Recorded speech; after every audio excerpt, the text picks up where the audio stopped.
बाबरी मशीद प्रकरणात भाजपचे ज्येष्ठ नेते लालकृष्ण अडवाणी, मुरली मनोहर जोशी आणि उमा भारती यांच्या अडचणी वाढलेल्या आहेत, कारण सीबीआयच्या विशेष न्यायालयाने या प्रकरणातील सगळे आरोपींना 30 मे पर्यंत न्यायालयासमोर हजर राहण्याचे आदेश दिलेत। बाबरी मशीद प्रकरणी सर्वोच्च न्यायालयाच्या आदेशानुसार सीबीआयच्या विशेष न्यायालयात रोज सुनावणी सुरू आहे। झालेल्या सुनावणीमध्ये सीबीआयच्या विशेष न्यायालयानं लालकृष्ण अडवाणी, मुरली मनोहर जोशी आणि केंद्रीय मंत्री उमा भारती यांना 30 मे किंवा त्यापूर्वी न्यायालयासमोर हजर राहण्याचे आदेश दिले।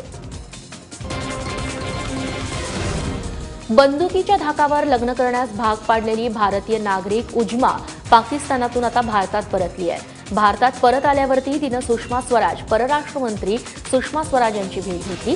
त्यानंतर झालेल्या पत्रकार परिषदेत तिनं आपले अनुभव सांगितले। पाकिस्तान म्हणजे मौत का कुवा असून तिथून परतणं कठीण असल्याचं उज्मानं सांगितलं।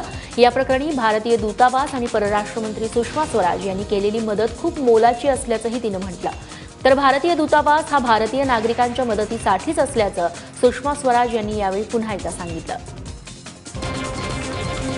पाकिस्तान मौत का कुआं है, वहाँ से आप नहीं निकल कर आ सकते। कि अगर कोई मुझसे एडवाइस भी लेगा पाकिस्तान की, तो मैं उसको यही बोलूँगी कि पाकिस्तान मत जाना।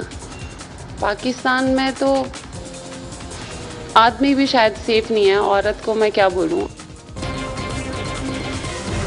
आसाममध्ये ब्रह्मपुत्रेच्या उपनदीवरती तब्बल 9.15 किलोमीटरचा विस्तीर्ण पूल बांधण्यात आलेला आहे।